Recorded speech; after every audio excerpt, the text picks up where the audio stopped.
I think there's probably more people out there like me who come off as very confident and very high self-esteemed and aren't necessarily truly that way. And these comments are the ones that stick as opposed to even some of the positive comments. So I don't think it's the person that says it, it's the comment.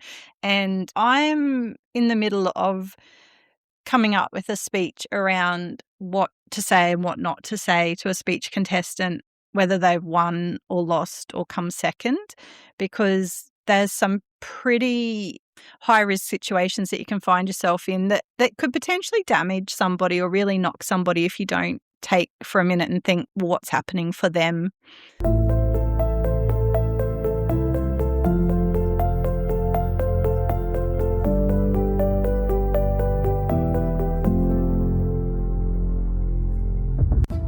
Hi, my name's Brendan O'Sullivan, a Toastmaster from Brisbane, Australia. Welcome to my Toastmasters World Tour podcast. Please join me as I travel virtually around the world and chat to Toastmasters from different countries and all walks of life. Let's explore.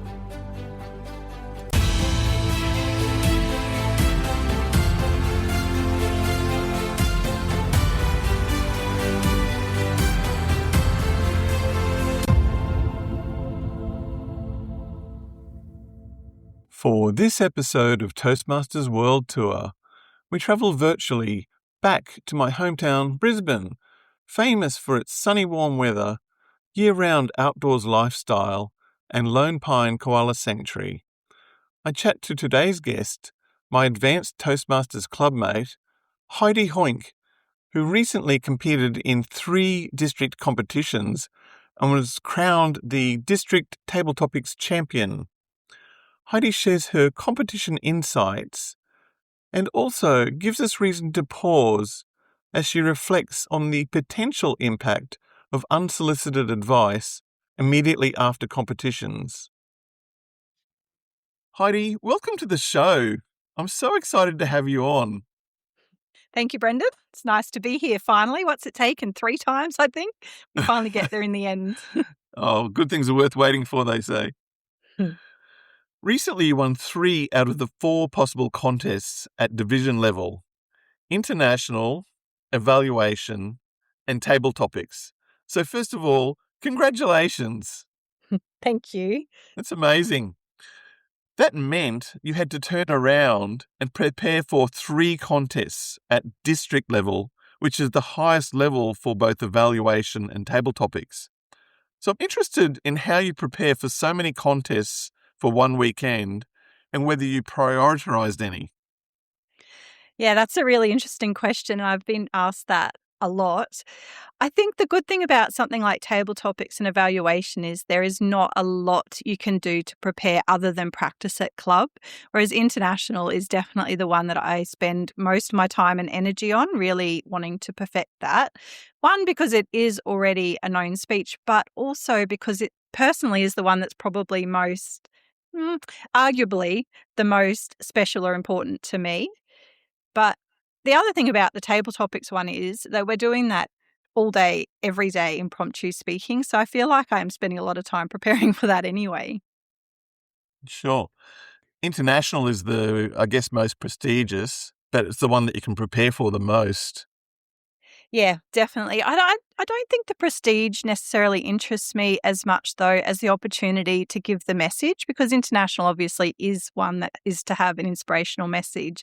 And for me, any opportunity I can share a message that may help somebody else, that's probably where my drive comes from for international. And that's why I probably spend so much time preparing for that one, because I really want to take that opportunity, harness it and make the most of it, because it's not every day you get to be up on a stage presenting to large audiences. And obviously, it was an amazing speech. You came second. I did. I came second, which was amazing and also a little bit disappointing, I'm not going to lie, because there is something about it that you do want to win, but I felt good at the end of that competition. Yeah, you left everything on the table. I did, yeah. You say you want to help people with the message. Have you had any people that have given you any feedback in that regard? That's the thing that comes back after the competition finishes. So many people come up with so many I'm going to say the word interesting comments, but the comments that I love the most are the ones where people have been able to relate and they want to share their story or their experience where my message has resonated with them. And I think that's the feedback that I really enjoy. I have also been given a little bit of feedback around how I can enhance that message, but for me, it's probably more important the 1, the 2, the 10 that I've potentially impacted on the day more than using that feedback to potentially win with that speech. Right. And does anyone particularly stick out that gave you feedback about how it impacted them? There were so many for this speech because I think I was talking about men and losing their identity essentially. And there was one particular man that came up to me. It wasn't a lot of words about my speech in particular. It was just the conversation that happened after it where he shared his own story. It wasn't exactly the same, but it just opened up a portal to be able to have a conversation that I wouldn't have otherwise been able to have. So it must give you good connections with people then too. Yeah. And that's the bit I love. I love the connections. I love the opportunity for somebody else to be able to open up and share, potentially open up something they haven't talked about for a while or something that wasn't at the forefront of their mind, and being able to prompt something into somebody else's mind to actually be able to do what they want to do with it. I feel like that's a bit of an honour to be able to do that. Sure. So then you had evaluation was one of the other contests at District. Was there any way you could prepare for that at all? Evaluation is actually probably one of my favourite things that we do at Toastmasters. I absolutely love evaluation at club, and then being able to obviously do it at competition just feels like an extra special opportunity. There's not a lot I could do to prepare for it apart from obviously practice at club. But I think the one thing I have found myself doing since I joined Toastmasters 5 years ago is I use that evaluation formula all the time. I've taught my kids how to use the evaluation formula, and I think I'm constantly preparing and practicing that in my everyday life now because it is such a natural part. I never perform an evaluation. My evaluations always come genuinely from the heart and from an authentic place. And I would never want to do a performance evaluation because I think they're just too important to do it like that. Right. So it's more about the person being evaluated than your performance. Yeah, absolutely. And the lessons that we all can get from the feedback. And what is your formula? I always like to open with something relatable to the speech. That's my own signature line to start with, followed by things I liked, obviously, and the examples, and then the recommendations. And I always like to be very gentle about those.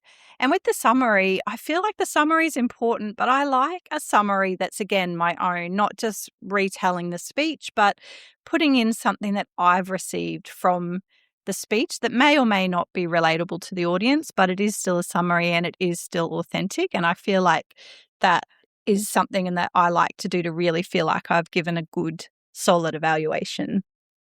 Wonderful. Then we had table topics. Can you tell me how you prepare for table topics? I know that you more or less said that you just practice a lot. Is there any other way that you can prepare for what you're about to be asked? I wish there was, Brendan. Even just mentally?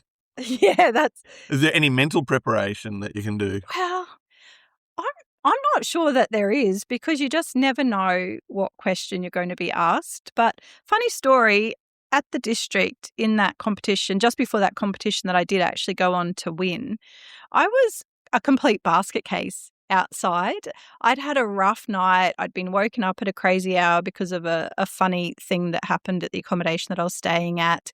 And I think all of the pressure, everything had just pretty much wiped me out, and I just needed to cry. So I went into the room where everybody was sitting and I said, "Hey, can you come out with me? Can you just shield me? I just need to have a cry."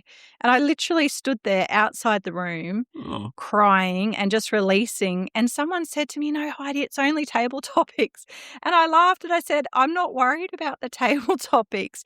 I actually just need to be here in my body and present, and I don't feel like I am. And so for me, that was my preparation. I needed to just get myself into the space of being present and in the moment and ready for whatever was coming, because I didn't know what the question was going to be. But yeah, so it's interesting. It's not the conventional preparation, I guess, that you'd probably see. Did having a cry help? Absolutely. I think we all need to cry more, Brendan. Fair enough. And you mentioned the conventional preparation. What is the conventional preparation? I would say there's some theories, aren't there? Well, I've certainly heard some theories around, reminding yourself that you don't just necessarily do the first thing that comes to mind, or that you have a story ready that you can potentially mold whichever way, regardless of the question. I don't do that for table topics. I listen with intent of being completely open and then trust that whatever's going to come to me at the time when I go to speak is going to be the thing that I need to speak about that day. And certainly for the one that I won, I was really proud of that table topic because I managed to squeeze in a message as well, which doesn't always happen in a table topics. And someone even commented after, Heidi, you don't need a message in your table topics. But for me, I like to use the stage and the audience and have that opportunity to impart something if it's possible. I love that. Yeah, I have heard advice that you can have like 6 or so different stories. I mean, it's a bit like some people think that all children's stories are pretty much a variation on the same theme and that you can then try and mold the question to the story prepared. To me, that feels like gaming the system. And it can sound a bit contrived, I think, if you try and mold it too much. Yeah. Whereas your approach reminds me a little bit more of martial arts, having an empty mind and being just prepared for whatever comes rather than any preconceived notions of what's coming your way. Yeah. Yeah, definitely. And I think authenticity, I feel like sometimes we listen to people speaking and we're thinking about what we're going to say next. And even for table topics, I very much just listen, even though I'm supposed to be thinking about what I'm going to say next. It's very much a practice to be able to not worry about that and trust the process that I will come up with something. Have you ever been stumped? Million times. I think that's also very natural as well. Absolutely. And there's some table topics I've walked away from and went, oh my gosh, that was terrible. Yeah. But that's also part of it. Yeah, sure, of course. I mean, I think the one time not the one time, I'm sure it's been many times, but the one that comes to mind is when you, at one of our club meetings, hit me with the table topic that I was totally not expecting to have to do. And I was just like deer in the headlights again. Yeah. Yeah. Very normal response. But if you had been stumped at district level, how would that have been? I'm a pretty quick thinker, and if I'd been stumped, I would have come up with something. Even if I literally looked to the right and saw a cup, I would have just started there. So I do be ready to launch and pivot. And I think being stumped is very, very common in table topics, but I think the quickest strategy that you can use, especially at competition level, is to pivot and take it somewhere, because there's always somewhere to take a table topics. Fair enough. What's an example of how to pivot? So if they're saying, convince me that the sky is blue, you might be able to say, yeah, I totally agree that the sky is blue, but let's talk about the grass, because right now I've got nothing to speak about with the sky being blue. And I'm going to tell you how wonderful it is to touch grass and how grounded you can feel. And it's great to be laying on the grass with the sky above. And suddenly it will start to pivot and work in your favour. And then you might be able to tie it back to the original topic somehow. Possibly, usually actually, because it just buys that bit of time, but you're not eating into your time either. Okay, so let's walk through the actual day. You've had a cry, you've prepared yourself mentally, now you're ready to walk up on stage. You knew I was going to be your table topics chair? Mm-hmm. Actually, no, I didn't know that. That was quite a surprise. When did you find that out? When you were there, well, actually, no, when I was outside waiting and that I knew that you'd started the process, I was like, oh, okay, here we go. Did you know that the table topics chair got to choose the question? Yes, I did know that from previous competitions. Yeah. And so when you saw me, did you have any notion of the sort of question I might ask? Oh, Brendan, I'm not going to lie. I was a bit worried because we never know where Brendan's brain is going to go. You're incredibly clever. You're incredibly humorous. You're a little bit quirky.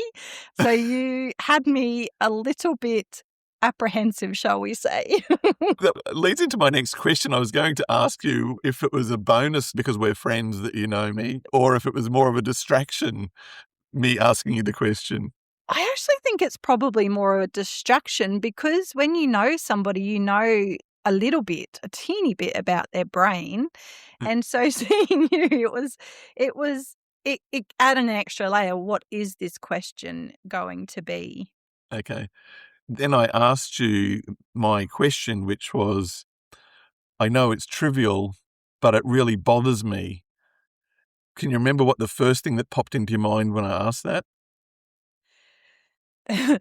I do actually because I didn't find it easy, but I can get so hung up on so many trivial things. The problem was which one of these things am I going to Yes.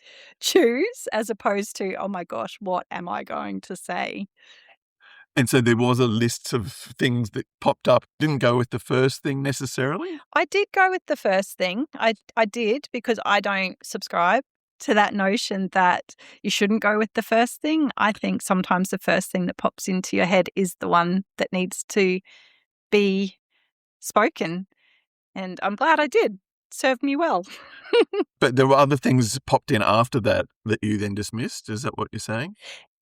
Well, no, so the kitchen bench popped in first, and Yeah. then as well as that, some other things popped in about my kids and my husband, particularly because they were all sort of the same theme, but that area of the house with the kids was the one that just stuck for sure.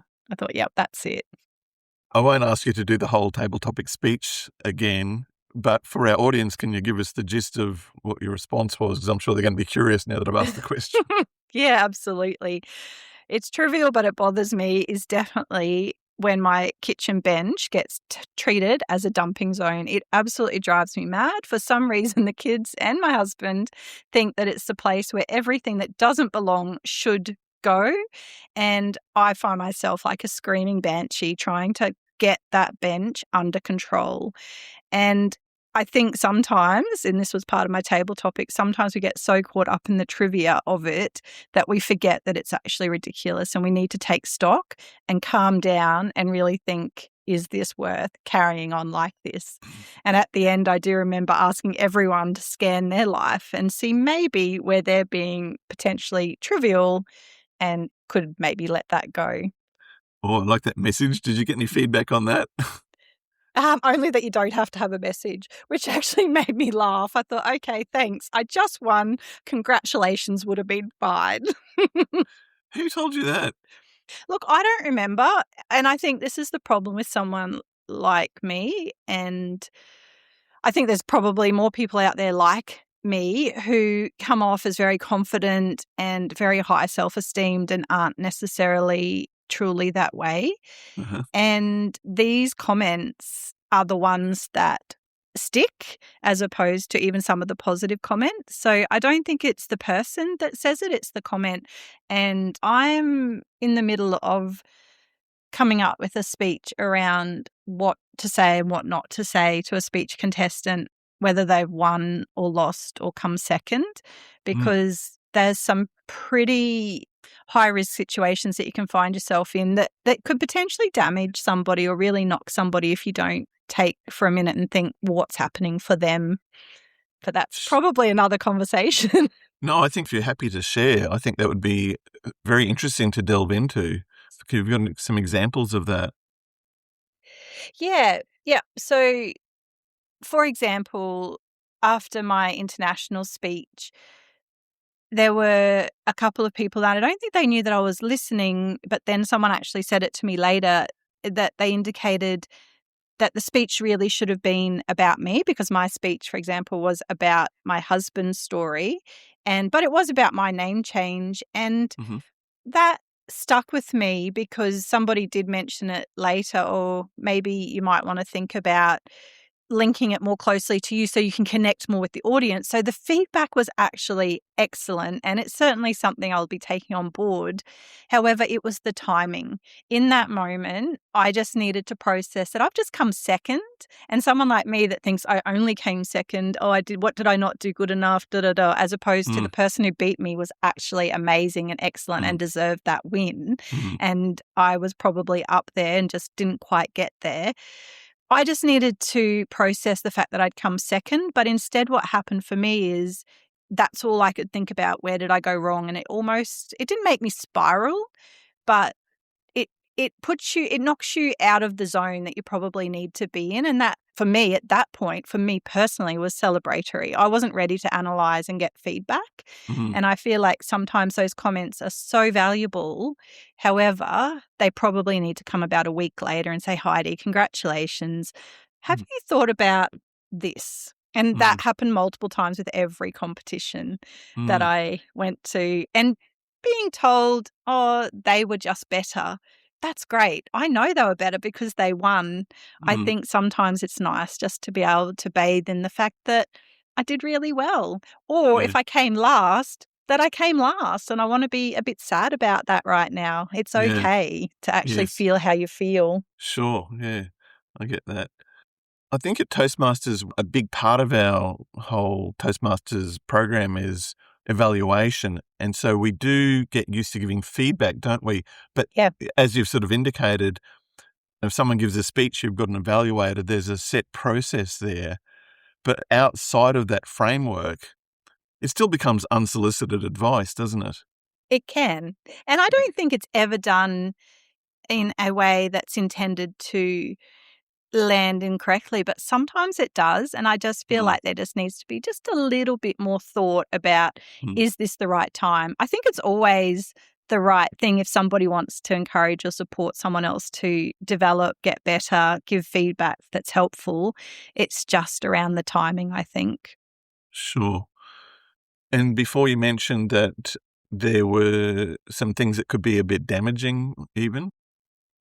Yeah, after district, I don't think I've spoken much about this to anyone else, but after district, I really struggled to accept the fact that I had been in 3 competitions and that I had done very well in 3 competitions, obviously with my first, second, and second place, which for anyone else, they should be absolutely jumping up and down, popping the champagne, going, 100%. Man, that's amazing. 100%, yeah. Couldn't do it. Tried really hard. And because I was too busy focusing on those little comments that had been well-meaning, but I use them as a whip. I just focus on that and it becomes quite detrimental to my self-esteem, and it's my own doing. It's not their fault at all, but I think people don't know where someone's at. Someone standing up on stage looks super confident. They look like they've got it all together. They're absolutely smashing it because they're getting a first, a second, and a second, but deep down they're thinking they're a complete failure. And people wouldn't know that. I don't expect them to know that. Sure. But I think we all just need to be mindful that we never really know where someone's at. 100%. I hear what you're saying and I understand that. Do you have any guidelines that you set for people on what not to do after someone's been in a contest? I'm still working through this because I want to be very mindful, especially because the intentions are well-meaning. But the big thing that keeps coming back every time I think about this and have been working on my speech is timing. I think it's not what's said, it's when it's said. And I have thrashed this around with one other person, and I've suggested potentially at conferences or competitions, we have a piece of paper that if you really want to give feedback and you think it will help that person, have paper notes on the table specifically for that, write it down and give it to the person and say, open this when you're ready. And they might open it straight away, or they might take it home and sit in a drawer for a week until they get through the celebration or they get through the sadness, and then they open it. And then that gives them the control back. And then it's not unsolicited advice, it's genuine, helpful feedback. That's an amazing tip. I wouldn't have thought of that. And I think it's going to be different for everyone. I think I'm such a curious person, I'd want to open it straight away. That's absolutely perfect. And I think that's the whole point. Some people need that feedback on the spot. They need to be told, it was your speech was a 9.5 out of 10. Theirs was a 10.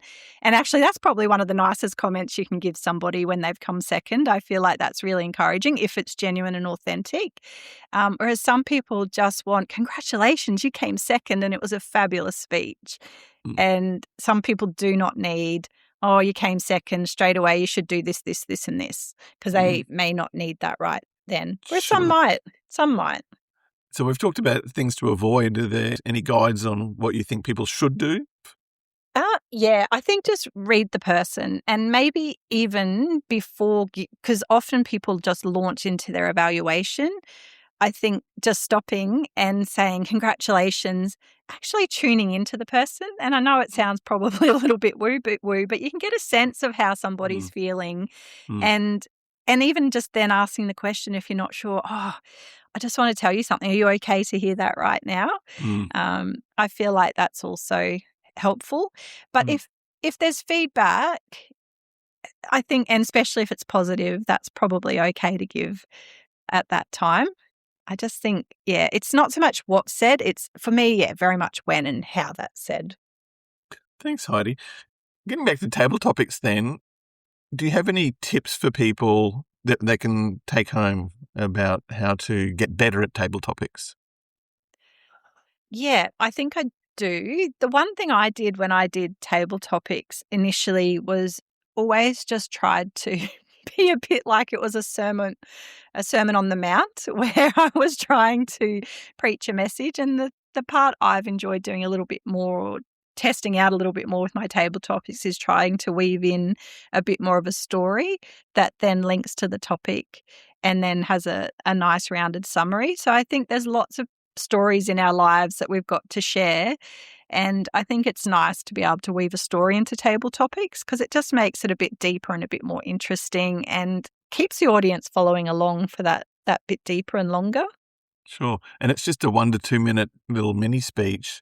How did you go with the timing? Is there a tip there? I was actually worried that I was too short, because sometimes I listen to table topics and they feel 5 minutes long and they've only just come in on the 2 minutes. And I love those table topics because I feel like it's a skill to be able to get that much of a story and investment in a table topics.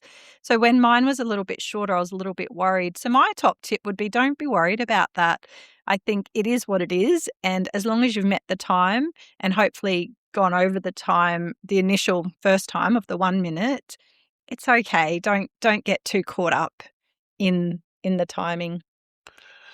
District's over now. In a couple of days, we'll be ticking over into the new Toastmasters year, and a new round of competition, club competitions will start, area, then division.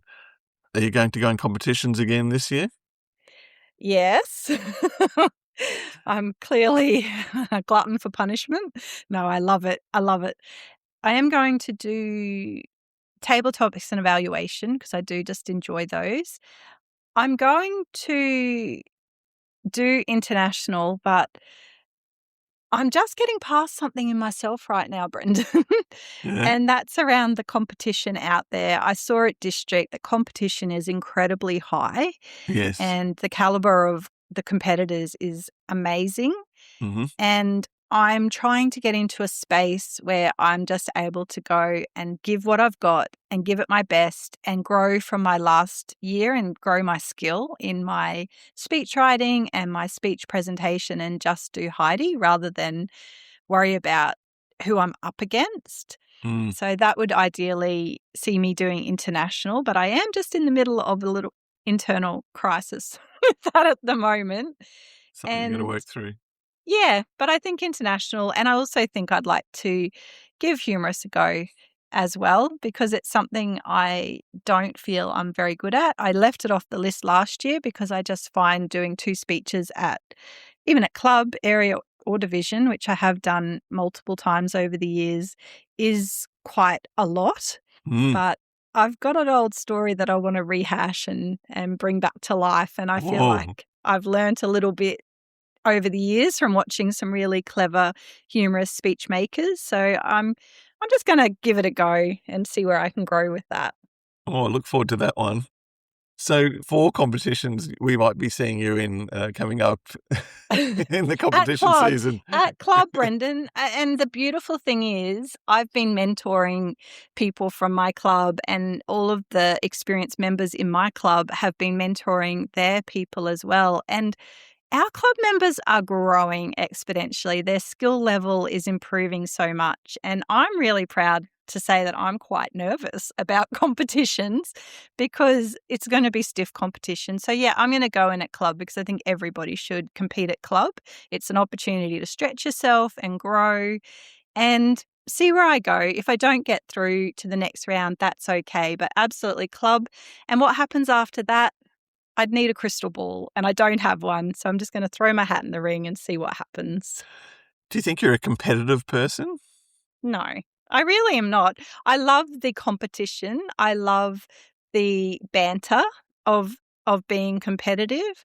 But if push came to shove, I would sooner bow down if I thought there was a higher purpose or a better reason for somebody to win. And I say that not that I'm necessarily going to do that, although I have done that, where I feel like I've been able to give another club member an opportunity to compete at the next level. I have passed it on to them, even though I have won, because everyone needs an opportunity to grow. So if I was competitive, I think I would just take it and run with it and say, well, that's my space, out of my way. But yeah, I don't think I am. Obviously, I think everybody has some competitiveness in them. And yeah, I keep signing up. That's amazingly noble of you. I guess I was assuming that you were competitive because you are so successful. And therefore, my question was going to be, how do you feel about training up what is essentially going to be your competition? I love it. I think if I can have someone who I've trained up compete against me, I think that's the absolute epitome of success, isn't it? It means that you've been able to do your job so well. And you know what? I'm having a little breakthrough right now because everybody I'm worried about competing against are the exact people who I'd be up against who have helped me to get to where I've got. And I'm doing that at a different level. So it's interesting that that's come up today, Brendan. I think that's very noble of you, but also I don't think it's unique to you. I think that this is really the Toastmasters spirit, isn't it? I've struck this again and again, that people are so happy to help each other, and then they turn around, they're competing against each other. Yeah, absolutely. Whereas I think there's a famous martial arts spoof movie I used to love called Kung Pao, and they had this one guy, Wimp Lo, and we taught him wrong as a joke. Oh dear. So, you could be a bit of subterfuge teaching the people that you're mentoring, teaching them the wrong thing. Say lots of ums and ahs, and they love the ums and ahs. Yeah, just forget your speech halfway. That will get you lots of points. They love that. You'll look vulnerable and they lap that up, Never. No, I think Toastmasters generally are very friendly, kind people. And was very generous of you, Heidi. It's been such a pleasure chatting today. Did you have anything else you wanted to add? No, I don't think so, Brendan. I just want to say I do really enjoy your podcast, and I think these opportunities to be able to share and chat and then listen back to your other podcasts as well. It's a good thing, and I'm really glad that you're doing it. Really appreciate that, Heidi. Thank you so much for your time. It's been such a pleasure and an honour having a good friend like yourself on my show. Appreciate it. Thanks, Brendan. Thank you.